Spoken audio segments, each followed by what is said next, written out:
Shalom, salam sejahtera untuk kita semuanya. Bertemu kembali bersama dengan saya, Pendeta Daniel Siswanto, dan kita mau belajar pelajaran sekolah sahabat kita.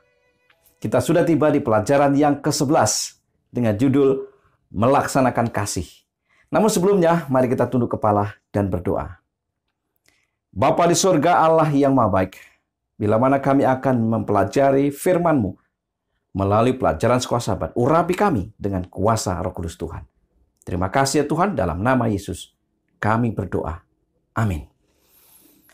Melaksanakan kasih, pelajaran yang ke-11. Ayat hafalan kita pada sahabat hari ini diambil dari kitab Yesaya 58, ayat yang ke-10. Apabila engkau menyerahkan kepada orang lapar apa yang kau inginkan sendiri dan memuaskan hati orang yang tertindas, maka terangmu akan terbit dalam gelap, dan kegelapanmu akan seperti rembang tengah hari. Berpuasa adalah penting, baik dalam konteks kesehatan, terlebih rohani. Namun, apa yang dilakukan selama puasa itu berlangsung? Mereka yang berpuasa bukan sekedar tidak makan dan tidak minum. Mereka yang berpuasa justru akan membuka belenggu-belenggu sesamanya, melepaskan tali kuk, melepaskan beban sesamanya, baik jasmani terlebih rohani. Nah, apakah prinsip-prinsip rohani yang diajarkan oleh Nabi Yesaya tentang melakukan kasih? Kita pelajari. Di hari Minggu, membeli sesuatu tanpa bayar. Yesaya 55 ayat 1 sampai dengan 7. Yesaya 55 ayat 1. Ayo, hai semua orang yang haus, marilah dan minumlah air. Dan hai orang yang tidak mempunyai uang, marilah, terimalah gandum tanpa uang pembeli, dan makanlah juga anggur dan susu tanpa bayaran. Nah, menarik saudara sekalian, membeli tanpa uang pembeli dan tanpa bayaran itu berarti gratis atau cuma-cuma. Apakah yang dibeli dan mengapa gratis? Himbauan Yesaya ini bukanlah berbicara tentang kebutuhan jasmani, tetapi kebutuhan rohani, yaitu pengampunan yang cuma-cuma yang sangat dibutuhkan orang berdosa. Kita, orang berdosa, tidak akan pernah sanggup membayar harga pengampunan untuk diri kita sendiri. Mengapa Nabi Yesaya menggunakan kata membeli? Ada dua alasan. Pertama, karena yang Allah tawarkan kepada manusia untuk memenuhi kebutuhan dan kerinduan mereka adalah sesuatu yang sangat berharga. Ada harga. Jadi, untuk menerima hal itu membutuhkan transaksi, yaitu penyerahan diri. Alasan yang kedua, karena Allah dengan cuma-cuma telah menawarkan pengampunan dalam konteks sebuah perjanjian yang diperbaharui dengan umatnya. Sebab Allah sendiri yang membayar harga tebusan dengan sangat mahal, yaitu melalui darah Kristus. Di dalam 1 Petrus 1 ayat 18 sampai dengan 19, firman Tuhan berkata, sebab kamu tahu bahwa kamu telah ditebus dari cara hidupmu yang sia-sia, yang kamu warisi dari nenek moyangmu. Itu bukan dengan barang yang fana, bukan pula dengan perak atau emas, melainkan dengan darah yang mahal, yaitu darah Kristus, yang sama seperti darah anak domba yang tak bernoda dan tak bercacat. Inilah alasan mengapa Yesaya menggunakan kata membeli. Karena ada transaksi, karena ada yang harus dibayar dan itu harganya sangat-sangat mahal. Bagaimana kita perjanjian lama dan kita perjanjian baru menjelaskan tentang keselamatan? Perjanjian baru tidak menggantikan perjanjian lama dalam prinsip keselamatan. Keduanya adalah sama. Seruan Nabi Yesaya adalah sebuah rangkuman Injil di perjanjian lama yang sama dengan perjanjian baru, yaitu keselamatan oleh kasih karunia. Sejak Allah menjanjikan seorang pembebas kepada Adam dan Hawa, di dalam Kejadian 3 ayat 15, hanya ada satu jalan keselamatan, yaitu karena kasih karunia oleh iman. Efesus 2 ayat 8.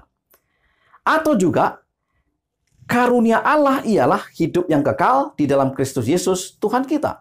Roma 6 ayat 23. Keselamatan itu gratis. Namun, untuk memperolehnya, kita bisa kehilangan apa yang selama ini kita anggap berharga.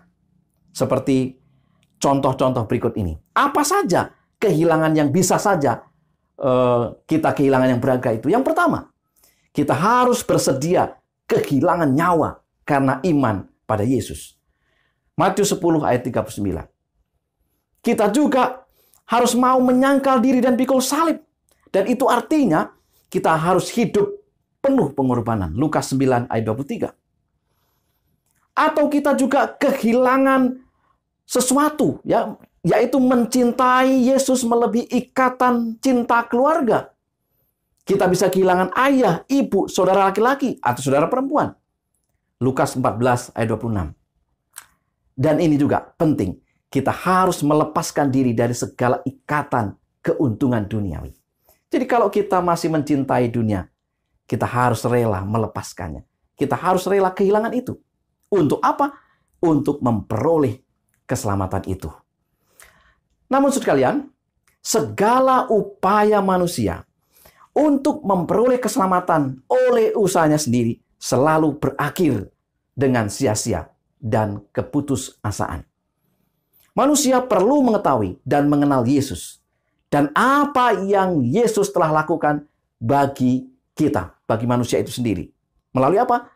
Melalui pelajaran di salib. Masing-masing kita dipanggil untuk memperkenalkan Yesus, baik melalui perkataan maupun melalui perbuatan kita. Filipi 3 ayat 8. Rasul Paulus menegaskan, malahan segala sesuatu kuanggap rugi, karena pengenalan akan Kristus Yesus Tuhanku lebih mulia daripada semuanya.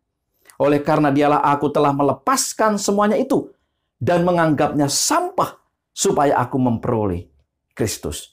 Jadi segala sesuatu yang ada di dunia ini menurut Rasul Paulus sampah.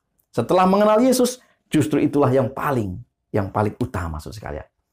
Di pelajaran hari Senin, pikiran dan jalan yang tinggi. Yesaya 55 ayat 8 sampai dengan 9.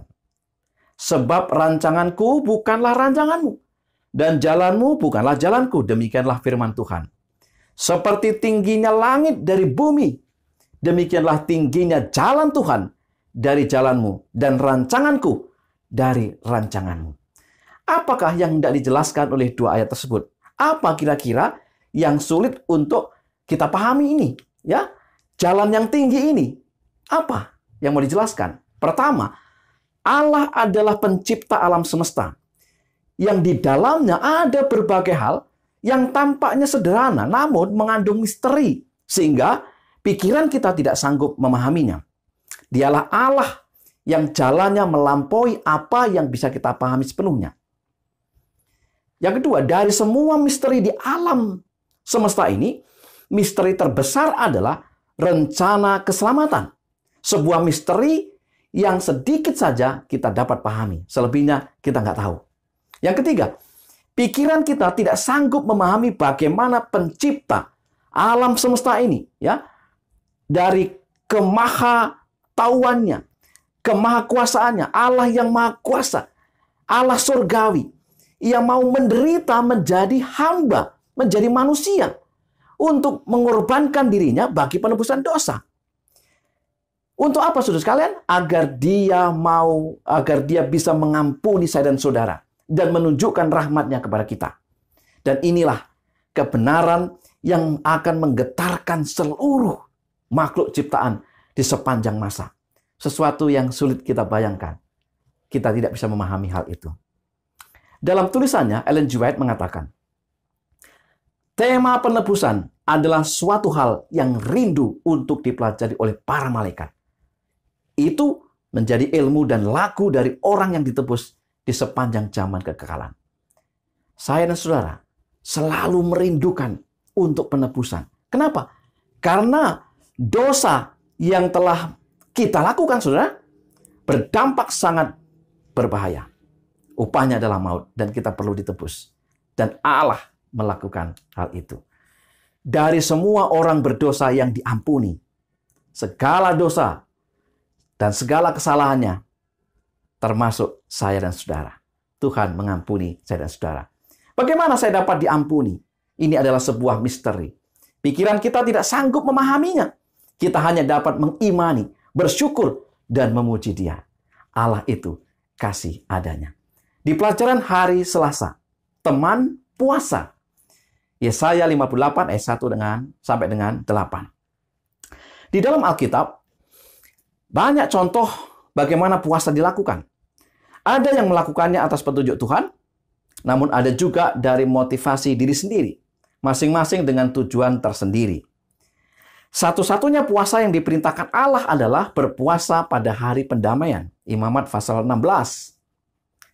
Nah, mempraktekkan penyangkalan diri atau berpuasa pada hari pendamaian adalah mengekspresikan rasa syukur dan menyatakan kesetiaan umat kepada Tuhan. Nah, pada hari pendamaian ini, di mana imam besar masuk menghadap hadirat Allah untuk membersihkan bait suci, dan dengan cara demikian membersihkan mereka dari setiap dosa-dosa yang sudah diampuni. Imamat pasal yang ke-16. Dalam Yesaya 53 ayat 3-8 menegaskan bagaimana orang Yahudi berpuasa, yaitu dengan sikap merendahkan diri. Namun ada yang salah dengan puasa dan sikap merendahkan diri mereka, sehingga Tuhan tidak berkenan. Kira-kira apa yang salah dengan puasa mereka? Bahwa mereka tampaknya mengharapkan supaya Tuhan memberikan pujian atas kesalahan mereka dengan berpuasa.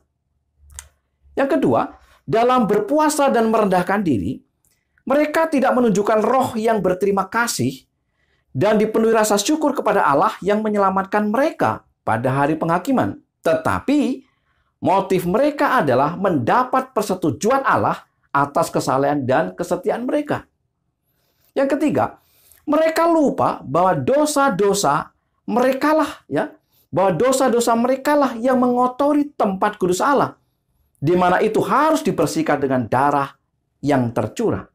Dan yang keempat, ketika berpuasa, mereka tidak menunjukkan sikap berbelas kasihan dan menolong mereka yang susah, yang tertindas. Mereka berpuasa tapi sikap mereka jahat dan tidak berubah. Mereka merasa puas dengan ritual keagamaan mereka. Bagaimanakah puasa yang dikehendaki Tuhan? Yesaya 58 ayat 6 sampai dengan 7 firman Tuhan berkata, "Bukan berpuasa yang kukehendaki, ialah supaya engkau membuka belenggu-belenggu kelaliman dan melepaskan tali-taliku, supaya engkau memerdekakan orang yang teraniaya dan mematahkan setiap kuk, supaya engkau memecah-mecahkan rotimu bagi orang yang lapar dan membawa ke rumahmu orang miskin yang tak punya rumah.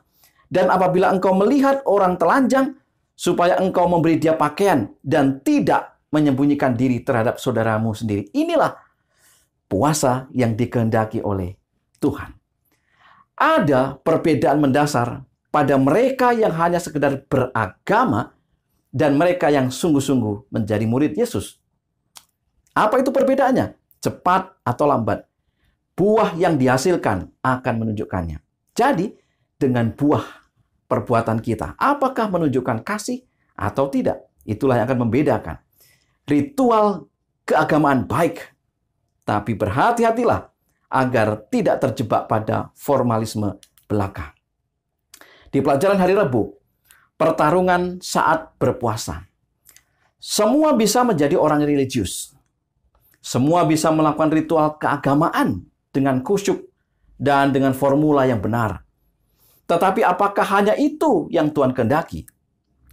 Belajar dari umat Tuhan di zaman Yesaya, mereka khusyuk dengan ritual keagamaan, tetapi hubungan dan perhatian dengan sesama mereka sangat buruk. Yesaya 58 ayat 3 sampai dengan 5. Dan Tuhan tidak menghendaki hal seperti itu. Apa yang dapat kita pelajari dari kehidupan Yesus saat di dunia ini adalah Yesus setia melakukan ritual keagamaan. Ia setia terhadap pemeliharaan hari Sabat. Ia setiap Sabat pergi ke rumah ibadah. Ia tekun berdoa, tetapi Yesus tidak berhenti di situ. Ia penuh rahmat. Ia menyembuhkan banyak orang yang menderita sakit. Ia memberi makan yang lapar. Ia mengampuni. Tuhan membutuhkan umat yang mengkhotbahkan kebenaran kepada dunia, tetapi juga mempedulikan mereka yang menderita karena sakit, ataupun lapar, ataupun yang terbeban berat. Sebab itu, Injil bukan hanya harus dikhotbahkan, tetapi juga harus dihidupkan. Perilaku yang mempraktekkan imannya akan membentuk agama yang sejati. Apakah janji Tuhan dalam Yesaya 58 ayat 8 sampai dengan 12? Bagi mereka yang menghidupkan kebenaran lebih dari sekedar menjalankan ritual keagamaan. Ia akan dikenal sebagai pembawa terang kebenaran. Lukanya akan dipulihkan. Tuhan menjawab doanya. Kehidupannya akan terus menerangi orang yang berada dalam kegelapan dosa. Tuhan akan menuntun kehidupannya. Ia akan merasakan kelegaan bahkan di tanah yang gersang. Kekuatannya diperbarui. Kehidupannya tidak akan mengecewakan. Dan melalui dia, banyak persoalan akan dapat diselesaikan. Dengan peduli dan melayani sesama yang sangat membutuhkan uluran tangan kita. Itu berarti kita telah melayani Yesus, Tuhan kita. Sebagaimana tertulis di dalam Matius 25 ayat 40 dan Yakobus 1 ayat 27. Di pelajaran hari Kamis, waktu untuk kita. Yesaya 58 ayat 13 sampai dengan 14. Yesaya 58 ayat 13 sampai 14. Apabila engkau tidak menginjak-injak hukum Sabat dan tidak melakukan urusanmu pada hari kudusku. Apabila engkau menyebutkan hari Sabat hari kenikmatan dan hari kudus Tuhan hari yang mulia.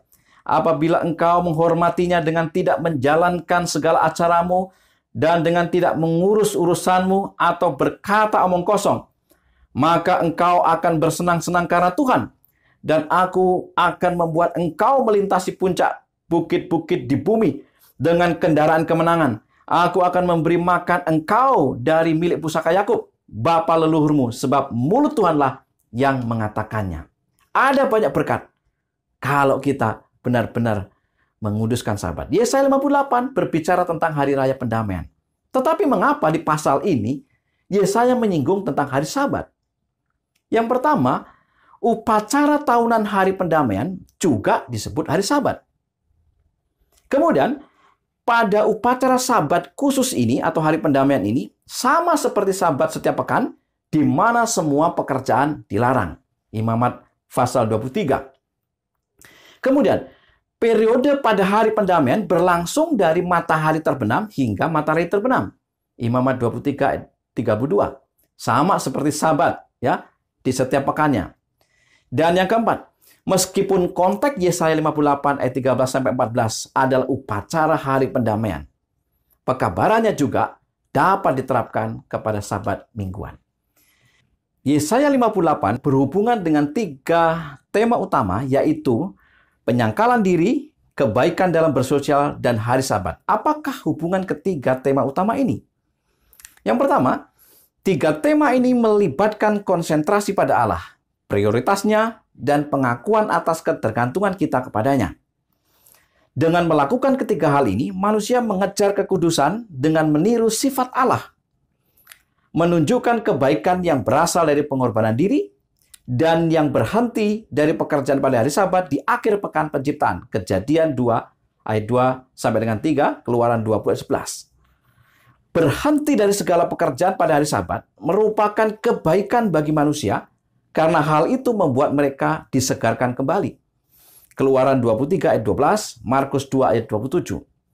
Yesus menunjukkan bahwa tindakan penyangkalan diri dan berbuat baik kepada sesama sangat tepat dilakukan pada hari Sabat. Markus 3 ayat 1 sampai dengan 5. Dan yang terakhir, pemeliharaan yang benar akan hari Sabat akan membawa sukacita. Yesaya 58 ayat 14 sama seperti menolong orang lain. Yesaya 58 ayat 10 sampai dengan 11.